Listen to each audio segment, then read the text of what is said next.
Jusqu'à 9h, Good Morning Business. À 7h19, nous recevons Christopher Denbick, directeur de la recherche macroéconomique chez Saxo Bank. Bonjour. Bonjour. On parle évidemment des banques centrales qui étaient attendues au tournant face à l'inflation galopante. On va d'abord parler de cette annonce de la Fed, ce message de fermeté de Jerome Powell avec la Fed qui augmente ses taux de 75 points de base. Elle est même prête à recommencer dans un mois pour terrasser cette inflation. Oui, parce qu'on a des niveaux d'inflation aux États-Unis qui sont bien supérieurs à ce qu'on a en zone euro. 8,6 sur un an. Exactement. On devrait atteindre quand même les 10%. Je pense que c'est un seuil assez symbolique. Quand on voit les prix à la production, on sait que ça nous indique où on va aller en termes d'indice des prix à la consommation. Et donc, il faut agir vite. Donc, il y a un problème de crédibilité pour la Réserve fédérale américaine. Elle voulait avancer à petits pas. À petits pas aux États-Unis, c'est 50 points de base. En zone euro, c'est 25 points de base. Et finalement, elle s'est rendue compte qu'avec les derniers chiffres d'inflation, il fallait réagir plus vite, envoyer un message au marché. La première réaction du marché sur du très court terme, elle est positive, puisqu'on a vu que les actions aux États-Unis étaient plutôt très bien orientées. Après, il faudra voir sur le moyen long terme. C'est-à-dire que plus vous augmentez les taux, plus bien évidemment le coût de l'argent est élevé. On voit qu'il y a un ralentissement du secteur de l'immobilier aux États-Unis qui est préoccupant et donc à un certain stade, on va revenir sur cette thématique de la récession, mais c'est encore un peu loin, il faut reconnaître. Alors on a vu que la Banque Centrale Européenne, qui a donc décidé cette réunion en urgence et complètement inattendue, elle n'est pas tout à fait sur la même ligne. Elle est plus, d'abord, vous l'avez dit, c'est 0,25 en juillet, et puis sa préoccupation première, c'est d'éviter les écarts de taux entre les différents pays européens, ce qu'on appelle la fragmentation. Est-ce qu'ils ne sont pas en train de faire, la BCE, les mêmes erreurs que la Réserve fédérale il y a quelques semaines et quelques mois, c'est-à-dire prendre son temps, temporiser, ne pas croire au caractère structurel de l'inflation? Oui, exactement. Et la BCE a pris beaucoup de retard par rapport à d'autres banques centrales. Si vous regardez en Europe, des banques centrales, entre guillemets, excusez-moi, des petits pays d'Europe de l'Est notamment, vous aviez eu des hausses de taux qui datent d'il y a un an de cela. Et la Banque d'Angleterre aussi a commencé bien avant nous. Exactement, tout à fait, avec un diagnostic, c'est en grande partie structurel. La BCE, elle a commencé à pivoter au mois de février, mais encore très très lentement, et puis on a une hausse des taux simplement au mois de juillet, et le diagnostic est erroné, bien sûr, il y a une partie... Erroné, ouais. Complètement. Vous avez une partie qui est liée à l'énergie. Mais l'énergie aussi, c'est des investissements. Et on voit très bien que les capex ne remontent pas. Donc, c'est-à-dire plusieurs années avant qu'on ait effectivement une baisse des prix de l'énergie. Oui. Donc, c'est structurel. Et la BCE, certainement, a une erreur diagnostique qu'elle va payer très très cher parce que l'inflation va continuer d'augmenter. Et la fragmentation que vous évoquiez reste un sujet parce que finalement, on a eu une réunion très longue. Je vous avoue, entre nous, que moi, je suis parti à un certain stade au sport parce que je me suis dit, il n'y aura rien qui va sortir de cette réunion. Ça faisait plusieurs heures. Ça a duré, je crois, 4 ou 5 heures. Ouais. Donc, on se doutait qu'il n'y aurait pas d'annonce réelle.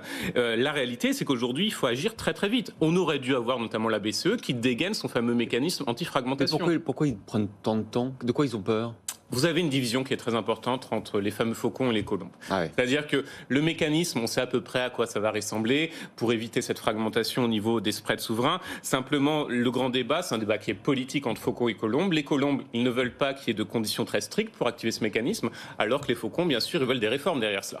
Donc, il y a tout ce débat politique qui est récurrent en zone euro, qu'on connaît toujours et qui fait qu'on prend du retard. Heureusement, à certains stades, on le rattrape, mais ce retard, vous le payez en croissance, bien sûr. Une réunion pour rien peut-être, mais ça a quand même rassuré les marchés. Ouais. Ça a rassuré les marchés, parce que finalement, ce qu'il faut, c'est de la communication à court terme. Si vous ne pouvez pas agir, à minima, vous faites de la communication, et ils le font plutôt bien aujourd'hui, les banques centrales, et elles ont bien compris aussi les attentes du marché. Du côté de la Fed, regardez, initialement, c'était 50 points de base. Puis lorsqu'on a eu les chiffres, on a eu déjà des attentes de 75 bases, voire 100 points de base. Donc on répond aux attentes du marché. Côté BCE, c'est à peu près la même chose. Christine Lagarde s'est rendue compte certainement que son intervention la semaine dernière n'était pas couronnée de succès. Elle a vu que les spreads se sont écartés sur le marché, notamment la question italienne qui était toujours là. Donc il fallait agir. Si vous n'avez pas d'outils à dégainer, à minima, vous dégainez de la communication, une réunion un peu longue, avec pas grand-chose à la fin, mais au moins on vous donne l'espoir que d'ici quelques semaines, on aura quelque chose. Les marchés donc, qui se sont montrés quand même rassurés, il leur en faut peu en ce moment pour arrêter de glisser. Est-ce que vous pensez qu'il y a quand même toujours un risque qu'on soit encore surévalué, malgré les baisses importantes sur le Nasdaq, sur la place parisienne? Est-ce qu'on est vraiment à l'abri d'un crack? Non, on n'est pas à l'abri d'un crack. Alors indéniablement, la baisse des valorisations sur certaines valeurs, j'ai regardé encore ce matin, y compris Hermès, etc., ça fait pas sens. On sait que c'est des valeurs de bons portefeuilles, ils ont des bons fondamentaux, et il y a une myriade d'autres entreprises dans, dans tous les secteurs. Ça, on peut racheter ça? Comment? On peut commencer à racheter?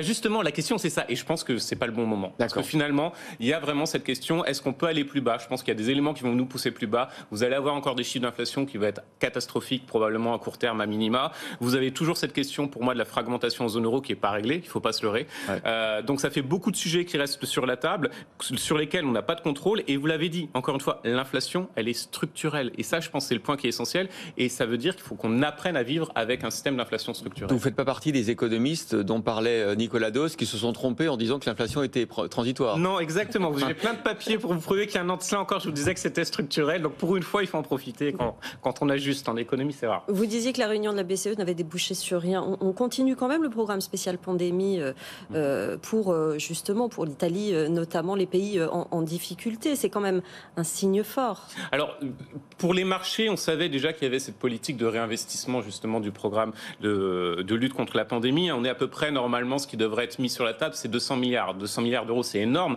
Mais ce qu'il faut bien se rendre compte, c'est si vous avez une attaque spéculative contre l'Italie qui se propose, c'est pas suffisant. C'est pour ça qu'il faudra un étage supérieur. On va discuter, on sait à peu près qu'est-ce que ça va être comme type de mécanisme. Ça va être quoi alors ? Vous aviez, sans rentrer dans le jargon, mais vous aviez un programme OMT qui avait été débloqué, qui n'a jamais été utilisé. L'OMT, c'est on rachète à condition illimitée des obligations d'un pays en difficulté. En revanche, vous faites des réformes structurelles. Personne ne l'a activé parce que personne ne voulait faire des réformes structurelles. Donc on va simplement enlever probablement cette partie réforme structurelle. On va aller vers un mécanisme plus souple, plus temporaire, qui permettra notamment d'éviter cette contagion. Je suis sûr qu'on y arrivera. C'est une question de semaines, voire de mois. C'est un débat politique. Et on arrivera à juguler une éventuelle crise de l'Italie, par exemple. On arrivera à empêcher une crise comme celle de 2007-2008. Alors, on aura certainement les premiers à-coups, un peu comme on a toujours à ce niveau en 2012, on avait ces premiers à-coups. Pardon, ouais. Et on le voit effectivement d'ailleurs sur le marché, sur les spreads, etc. Ça commence à arriver. On est dans la zone à risque. Mais à un certain stade, on sera en mesure de juguler. Parce que finalement, une banque centrale a encore des marges de manœuvre assez importantes. Il faut simplement les activer. Merci.